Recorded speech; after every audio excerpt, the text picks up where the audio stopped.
for Giltner Incorporated. He's been with Giltner since April of 1999 and is involved in all aspects of managing and developing the business. Prior to Giltner, Greg worked with Cooper Norman as a CPA, where his focus was doing taxes and financial statements, and a diverse array of other business and consulting activities. As a preliminary understanding of Giltner, it is a division of Progressive Logistics. It was established in November of 1982 with an initial fleet of only a dozen trucks. In 1990, the company was purchased by Douglas and Sherry Blevins, who brought a mission and vision of quality, honesty, and improvement to the company. By the late 1990s, the company had grown to 150 tractors. So it's quite quick growth, and I hope you will join me in welcoming both Greg and Michelle from Giltner as they share a little bit about their company.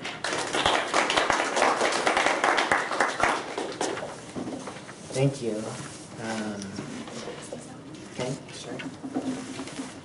So basically, I don't teach classes and don't talk to anybody, so I have low expectations. But I do like logistics a lot. I wanted to talk a little bit about it.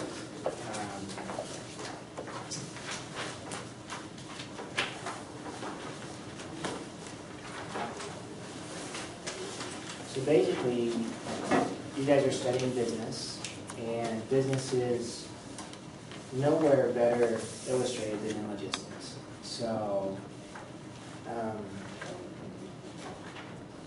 one of the things that's interesting is I've gone to a lot of places in logistics and met a lot of people, and nobody ever knows before they get into logistics that they're going to do, be in brokerage, or there's a lot of people that don't.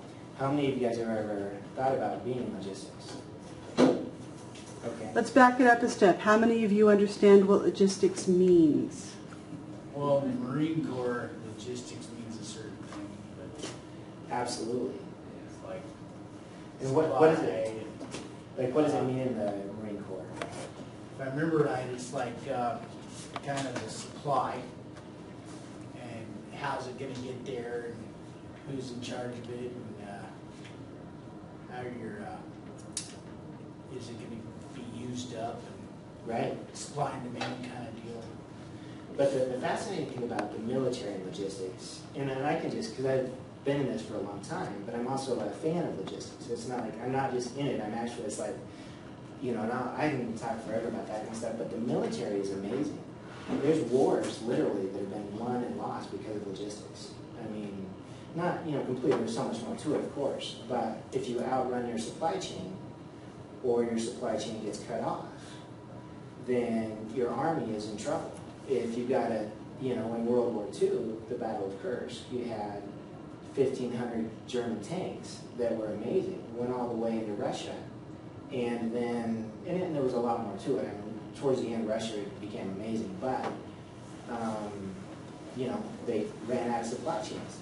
They couldn't have the parts and the fuel, and the same with many military battles. So the Army's logistical machine is amazing.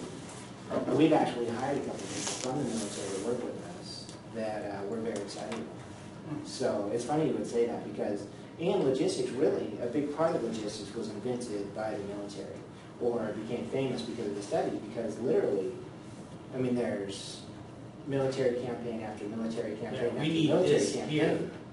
If you run out of bullets, okay, so that's logistics. Whether or not you have bullets to shoot, that's how real logistics is. So another example of logistics that's almost as amazing as the military is when the McRib is back. Okay? So people don't realize that. But think about it. How many McDonald's are there? A lot. In town here, there's like 3. Little over 10,000. Okay? 10,000 McDonald's. There's at least 3 in Twin Falls. Probably like one mule. Sure. Okay? So one day you've got 10,000 McDonald's running around, no McRibs. And they're not just here. I mean, they're in America, they're in China, they're in Russia, they're in Afghanistan probably, they're everywhere. Okay, boom, one day, McRibs. Okay, about a month later, no McRibs again. They think about that. I mean, we got involved in a project with McDonald's, and it was, they had oatmeal. And in the oatmeal, one month they decided it'd be nice to have some blueberries in that oatmeal. Okay? People don't realize it. That's like 4,000 truckloads of blueberries to have those in your, you know, and they're tiny, you know. That's, or the Monopoly game. Okay? One day, 10,000 McDonald's all over the world, cups, no little Monopoly piece on there. Boom, one day, everybody's got Monopoly pieces. And then a month later, no more Monopoly pieces. And people don't realize it, but it's like, it's a miracle. And so that's the extent and the amazing, I mean, logistics is as complicated as any high-tech industry for those type of operations. Now, that's one end of logistics. The other side of logistics is what I grew up on, taking a load of barley from the field into the, you know, the Coors plant or whatever, you know, in an old beat-up truck. And that's still logistics. And there's a lot of money in that type of logistics as well. And in the farming community, you know, that's a big part of what we do. So logistics in the military, I think the definition, and a lot of people started with the military definition, was like the ability to get the supplies you need from point A to point B and everything involved in doing that. So it's a very broad definition. But really, that's what logistics is, and what, you know, it's funny because it's, once you get into it and you see how big it is, then you start to see what a big part of it is. And when I look at the world, I see things like McDonald's, and everybody else says, oh, you know, the McRibs back, and they don't think about it. But I walk around and amazing of logistics and what's accomplished in it. And when I see opportunities, like, oh my goodness, you know, there's, this product is over there, but it hasn't hit Idaho yet, or we can produce this, and we'll talk a little bit more about that. So It's funny you bring up the McRib, though, because people are like freaks about it. They like track where it's going to be. And they'll like go there.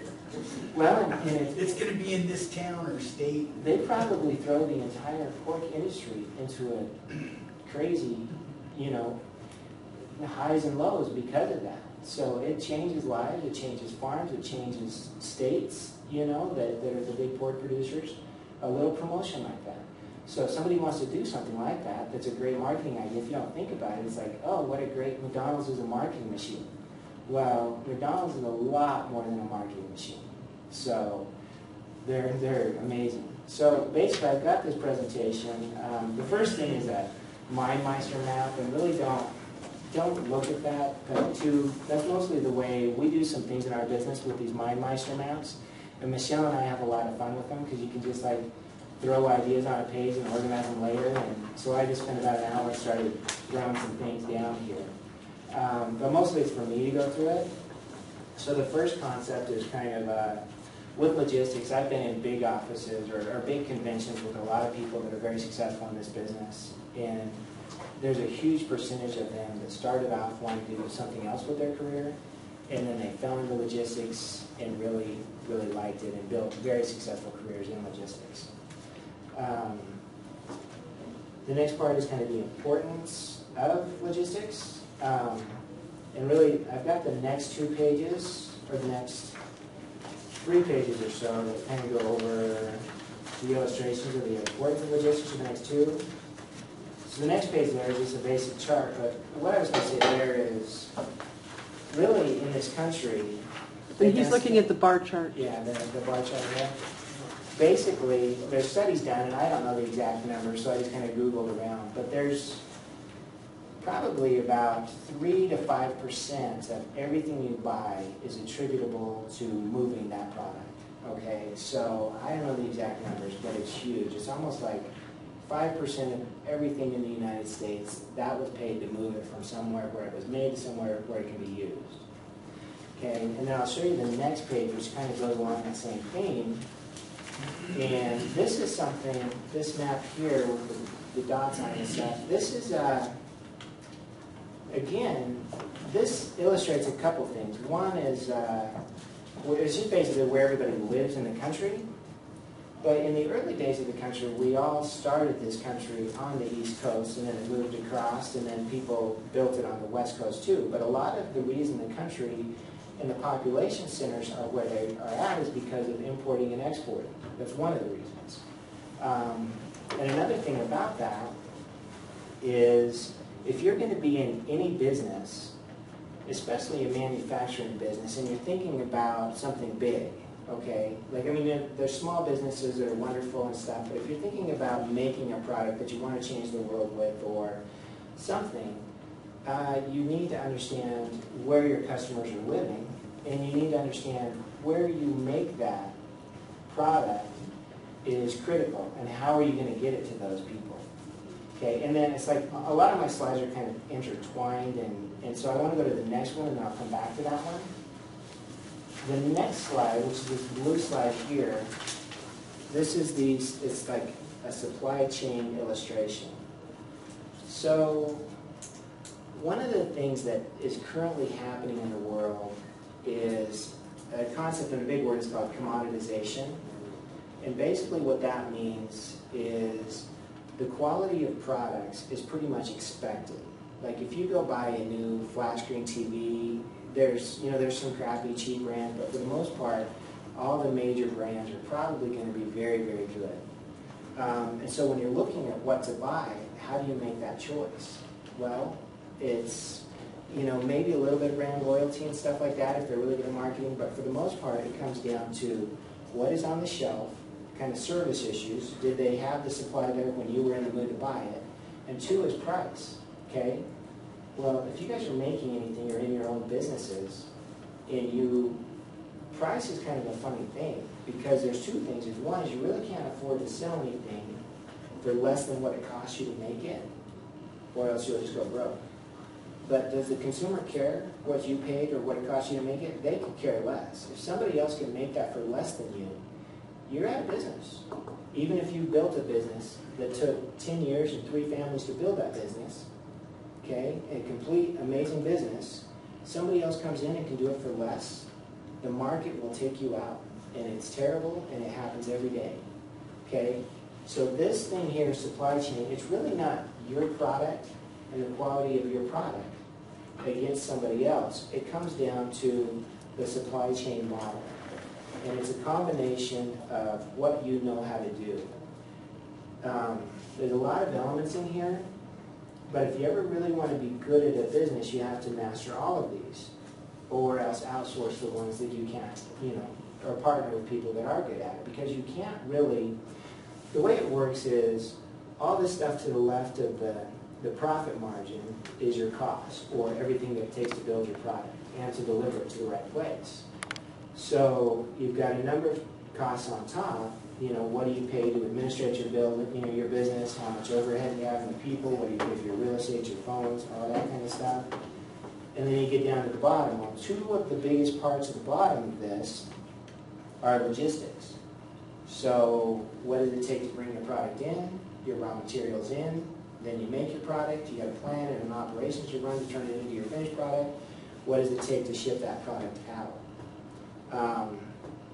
So basically then, however well you do this, then you go present your product, and then there's a market for that product, and if you can make it for less than that market, then you have a profit.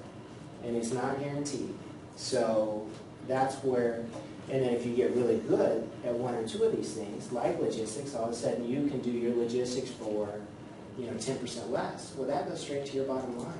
And some of these big things are a big part of running a business and making money and keeping the business in business. So how dependent are you on trucking? Well, okay, so a little bit about my business and what we do. You guys have your own trucks? We have, right now we've got about 200 trucks. I don't know if you've seen them, they're the big Gilder trucks, they got the Gothic Gilder on the side, okay? And that up until, okay, so that business has been around for about 30 years, okay? But now, because we were able to turn it on a dime, so that's the asset base is what we call that. side of the business. Then we have the non-asset-based side of the business, and that's our brokerage operation, our brokerage and logistics. So in brokerage and logistics, what we do is we go to shippers and we beg and whatever for them to give us freight, and then we find carriers that can handle that freight. And so we're kind of the middle person that arranges that. And then we take good care of the carriers, we make sure they're paid on time. So with that part of the business, the logistics side, is we refer to that to the non-asset based or the logistics side of the business. And that has actually grown into where it is about twice the size of our asset-based business at this point. That side is something that is really what we do here in Twin Falls. We used to do it all out of Jerome, and our Giltner is refrigerated over the road trucking, and we're separate from the milk tanker Giltner. Where we originally, when our business was started 30 years ago, my partner worked for the Giltner brothers, but it was really only about 12 trucks, and then there was a part of the refrigerated part of the business they really didn't like, and so they sold that to him, and he took that over, and that was a very long time ago. We just never changed the name. So, but you asked about having our own trucks.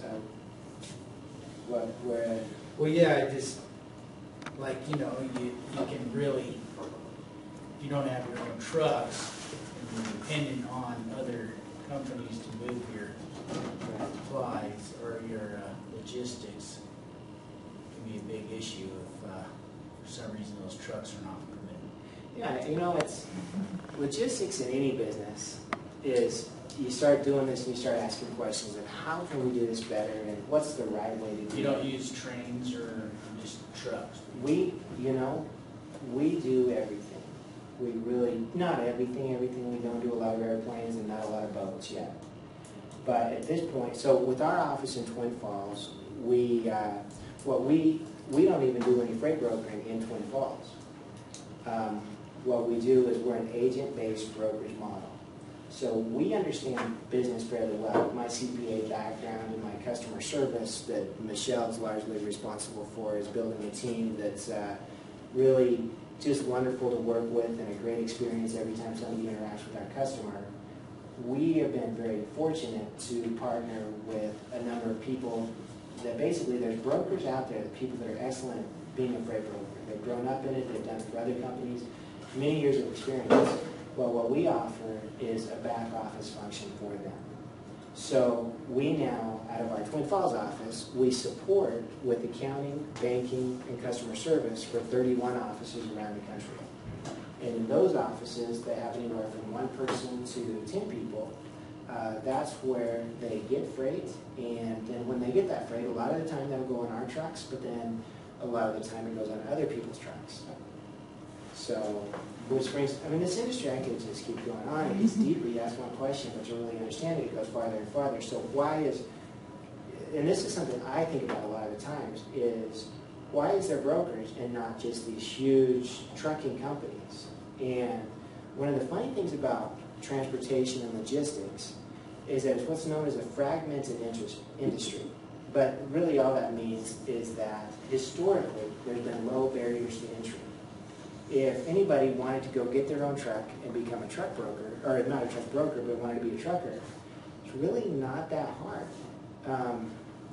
The banks have always gotten involved and helped people, so to have 1 or 2 trucks, it's very doable. And part of that is kind of the real statistics behind trucks in America. You've got your big companies like Swift, CR England, US Express. Those are big truckload companies. But they only move about 30% of the freight in the country, and over 70% is handled by mom and pa's and small trucking companies with fewer than 6 trucks. So 70% of the truckload business in the country is handled by fewer than 6 truck little companies. Okay? So, and then if you take that, that's why we exist as brokers, as middlemen, is because, Costco doesn't want, a million little guys with 6 trucks calling them. What they want is, Giltner to call them and say, we have all these trucks that we represent and we work with, and we'd like to take your freight, and we bid it, and we do one big thing to take on, 1,000 loads, and then we work through our network to get those moved. Yeah, that makes sense right there. So, and that's the funny thing about that is we built a business, but right now we're a middleman in business, which is a dangerous place to be, because there's disruptive technologies and internet and things that can hook people together without people, and so we're doing things to make it harder and harder for us to be replaced. But I think even some of the smaller brokers that are not more sophisticated, that don't use the technology and stuff, are going to be in trouble. So I spend a lot of time with a lot of brokers talking about things that can take us out of business. So, and then we evolve, and the good people will be fine, and then some people are going to hurt. Technology is amazing these days, absolutely amazing. Okay, so thanks for the questions, though. All right. And I'm hoping more people will have questions. Hint, hint. I actually have one for you. Sure. You Please. said you bid on certain jobs, right? Yep. And is that really competitive? The trucking industry is brutally competitive. Yeah. It will take you out so fast that, trucking, like a fragmented market, what happens is when there's a whole bunch of stuff that needs to be moved, and the rates go up a little bit, and a whole bunch of people get into the business. And then all of a sudden we go into a recession like 2007, well, then, boom, it knocks out a third of the people. And it's sad because all these trucks get repossessed. It hurts a lot of people.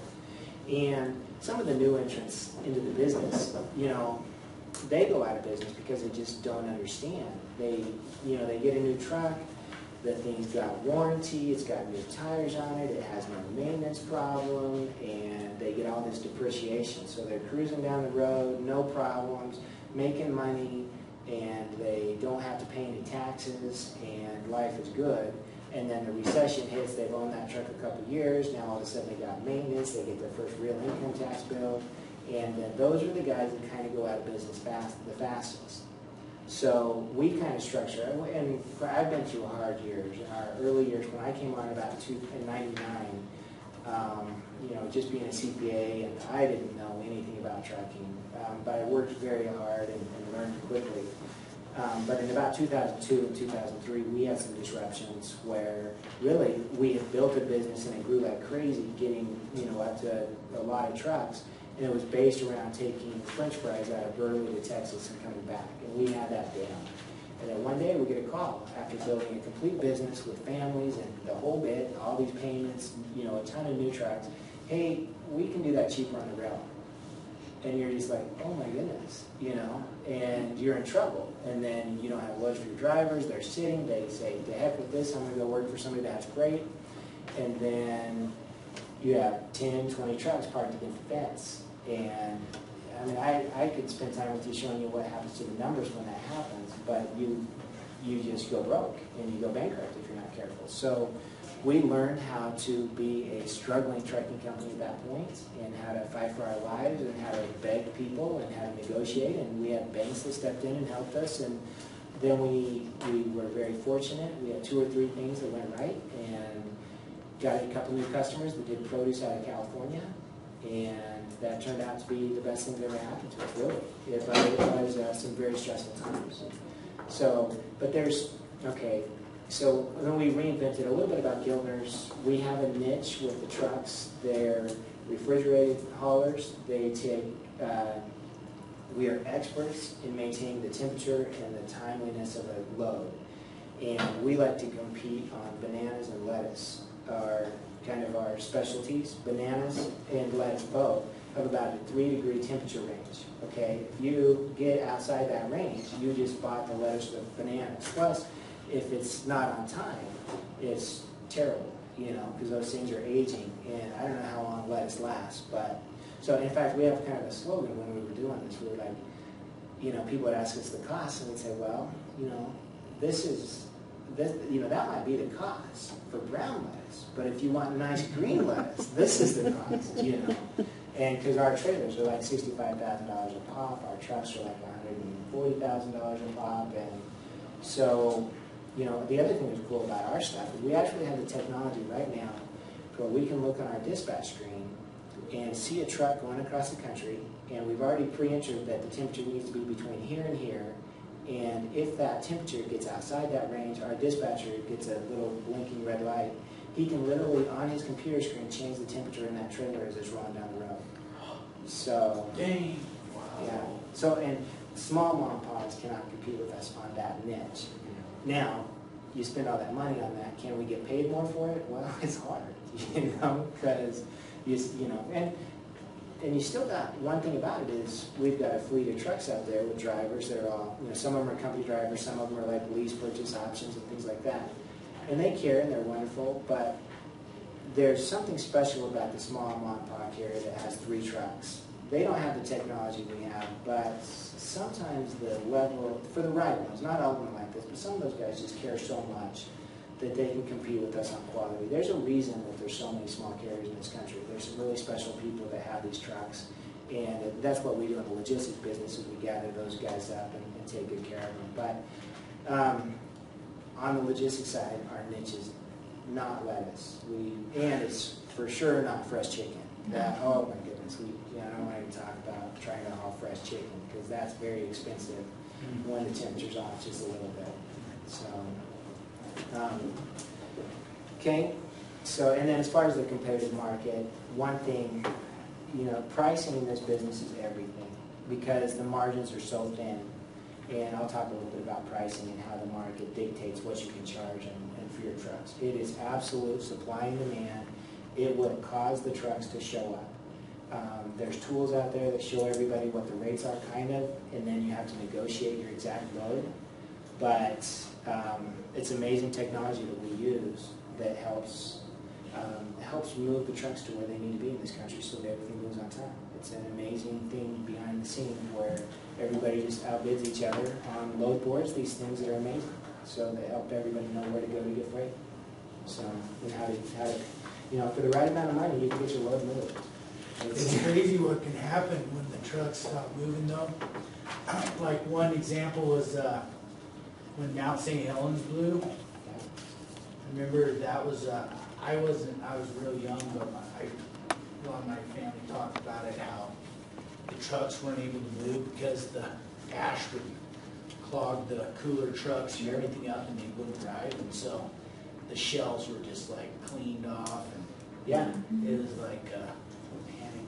yeah. Zombie apocalypse. Man, the same thing happened when it snowed in Atlanta last year. Oh, We yeah, have when it a couple snowed. offices close to that area, and the bread was gone, the milk was gone. I mean, the majority of the population lives around that area, so when there are no trucks They have like around to deliver, millions of people in one snow plow. yeah, They have about this Right. much snow. it, But yeah. It wasn't even. It's crazy how quick those shells get cleaned off and Mhm. the trucks aren't moving to resupply it. It's like, Right. And the same thing happens with natural disasters. yeah, we were involved in the Katrina, and they needed water down there, and that was a whole different model of running a business. Because when people are dying and don't have food, you throw out all the rules, and they say, you get trucks, you fill them, you go down there, we have no idea when you're going to leave. Then you're just going to park your truck, leave it running, and you're going to have ice or water in the back of that truck. And some people would be down there a month and nobody would ever use their water, but they get paid a ton for that. It was a crazy thing, and nobody knew what to do, and everybody was a little bit behind the ball on it. But so it was fascinating to watch that happen. And at the end of the day, you know, when it comes down to the government saving lives, they know how to do it. But there's a core group that's involved in that, and we have some relationships with some of the people that are involved in the FEMA and stuff like that, and they're very good at what they do, and it's fun to listen to them talk about it. So there hasn't been anything, fortunately, in quite a while.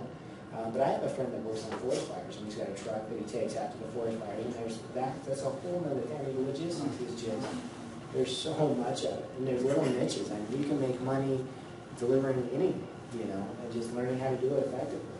So it's a big deal. Okay. So how do you help smaller companies? Oh, I love smaller companies. Those are the best. So, you know, you look at the small company. You got a guy that's a hardworking guy. He might not have any money. He wants to build a trucking company, but his work ethic's amazing.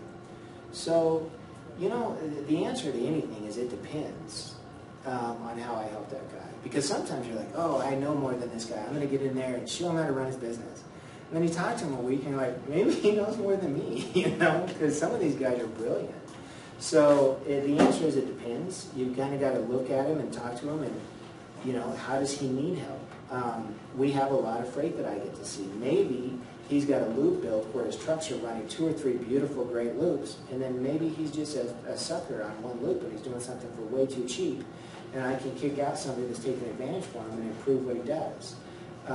If he'll work with me on that thing. Normally what we do is we just have a ton of freight, we treat the guys right with respect and pay them really quickly, and they come to us all the time for loads.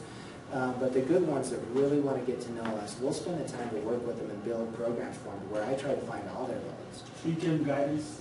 Yeah, and then the other thing is we just, whatever we can do to help. You know, if we can help them with freight, we do that. But if people want to talk to me about anything, it's fun. I really like that. We talk about their cost structure.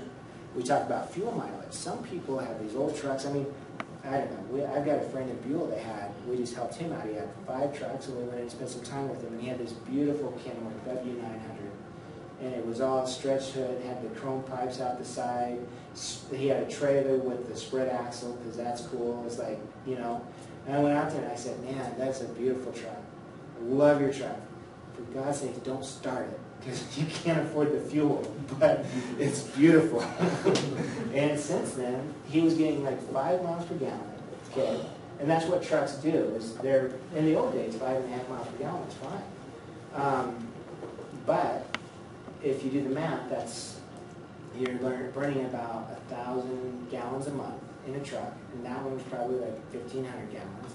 And then we've since then helped him get into, because I've got a lot of relationships and stuff, and we were able to work with him to get him into 2 new Freightliners that are brand new. The trucks are very expensive, but we found a way to get it done, and he's getting almost 80 miles per gallon now. And he's selling those to kind of a buddy of his that's doing some short haul. Those are tough trucks. You can bounce them across 4 gates or whatever, and they'll be fine, and everybody knows how to fix those old engines. But running them long distance down the highway is just a losing proposition. So little things like that. The other thing is I had resources to help him on his insurance, and his insurance was renewing, and we saved him a ton there. So those 2 things will probably change that business's life. And it's fun, too. He's a cool guy. So how much does he pay you to do that for him, to consult for him like that?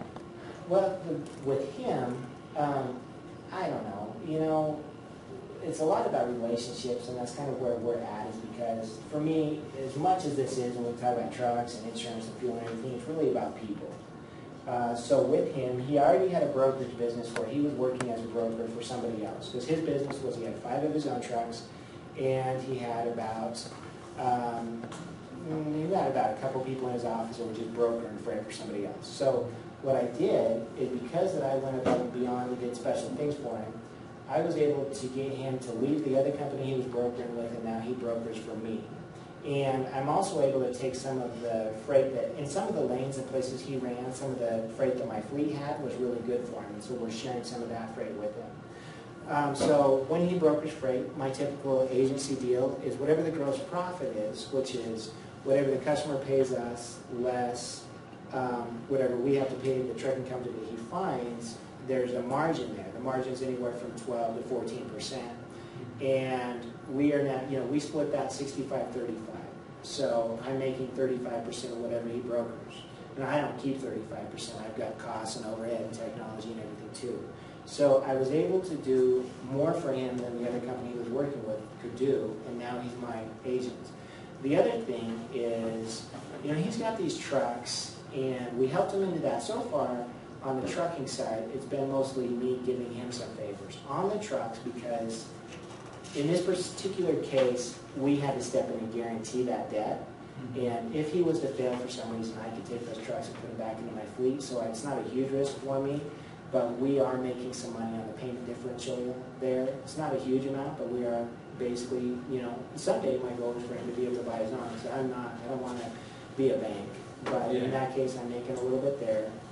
I don't know, but So really, this is kind of a I scratch your back, you scratch my back kind of a deal. that's exactly what everything in business is. You know, it's all about people. It's all about trust and relationships. You know, I don't know how, but I'm positive that that will come back to me in a big way because I believe in him, and once we get behind him, he's got so much more potential than what he's done in the past. He's a mover and shaker, and we'll get him going. So. And that's what, you know, that's the thing about me in my position. I feel we really only started the brokerage side of the business, you know, 4 or 5 years ago. But I feel like I've learned so much because it's about the relationships with the 31 other offices that I have. There's a ton of people out there that know more about this business than me. But I get to talk to them all every day, and I pick things up reasonably quickly. So at this point, I'm getting pretty good at this. My staff's getting pretty good at this, and every day we have more and more to offer. So, You said you have 31 offices. And so is each one of the offices in a different state? yeah, they're kind of all over the place. If you go back to this, you know, where all the people in the country are, we do have a lot of density in the southeast, but we've got them all over the place now. We've got some in Oregon, some in, we don't have a California one anymore. We had one for a while. We've got one in Nampa, Idaho, is one of our first ones with a wonderful team that's there. We've got one in Florida. We've got some stuff going on in Texas. We've got, you know, everything. And we have the ability with most of the things we've done. If somebody comes to us and says, hey, I got an idea, we can look at it, and if it makes sense, we can help them. We can offer, you know, a great accounting team, a great, you know, banking team. We pay all the bills, we collect all the money, we throw some resources behind it, we build a system to try to manage the business. One thing we did a couple of years ago was there was a guy that came to us and said he wanted to be in the milk tanker business. And he had the connections, and we, in Kansas, we went out and we leased 30 milk tankers, and we started hauling milk for dairies, and it was in Kansas. But that, it was fun, and now we're out of that, and we're glad to be out of it. So, but, you know, things, and part of it is you have to be good at accounting, because if you're not careful, there's so much money going through this thing that you'll be losing your butt on one thing and not know it. So you have to be able to, at the end of the day, put together win-win deals, but if they don't work, they have to have a mechanism for shutting themselves down without taking everybody out with it. And that's one of the things that I'm probably pretty good at. So. Yeah. Kind of. Go ahead. How do you protect yourself when you do these kind of deals with other persons? Because you need to like protect your thing, you know? Right. You don't have to like go give everything to them. Sure. How do you do it? I like her. Yeah, you know, it's not easy because it's, you know, I'm not a good negotiator. People don't let me negotiate. I'm pretty good at counting beans and taking care of people's problems, but they try to not let me do deals because I do. Yeah, tend to he's get he's very everything. generous and very giving, and you know that's why you hear him say it's all about relationships. It's all about people. The majority of our offices we know fairly well. It's not unusual for either one of us to call up and say, "Hey, how's it going? How are your kids?" You know, so that tends to make us a little bit sticky. But it's not to say that it hasn't happened before. I mean, it's a risk for sure. But at the end of the day, these are people. And so you look at what you bring to the table and what they bring to the table. You cannot own people. So you can't contract. They have a talent. They can move freight and stuff. I have a talent where I can pay the bills and bill people, and I have some pretty good systems. You know, we take care of a lot of the back office and keep it very organized for them. They can't do that. But there's a lot of people that can replace us. So why are they choosing to stick with us over other people? And we've studied that. There's reasons that they stay with us. We have contracts, but the contracts really aren't why they stay. And we don't go sue people when they leave us or anything like that. We're like, good luck, and we love you, and whatever happens, happens. You know, some people we terminate the contract because you don't represent our brand well. You know, you're going to hurt everybody if you don't treat the carriers right with respect and stuff like that. So, you know, we in the beginning of the stage of a new relationship, we have some documents to go back and forth to say, when we start sharing information, one thing we have to do is a new office. If they, one of the hard things we have to do is kind of organize who calls on what customers. So we wouldn't want all the offices calling on the same customer. That would just confuse that customer. So they have to kind of share their customer list with us. And they're a little bit vulnerable at that stage, and we have some contracts to go back and forth to protect them on that. And then as they get to know all my offices, I really don't want them to go back solicit my offices. Hypothetically, they could steal them, but really, No compete clause kind of stuff. we've got some of those, but, and we really do have the documents, but those are what they are. You know, they're not worth enforcing. And if somebody really does something crazy bad to you, then there's some ways you can enforce that. And people sue all the time over those. But, you know, ultimately, if you want to protect relationships, you treat the people well.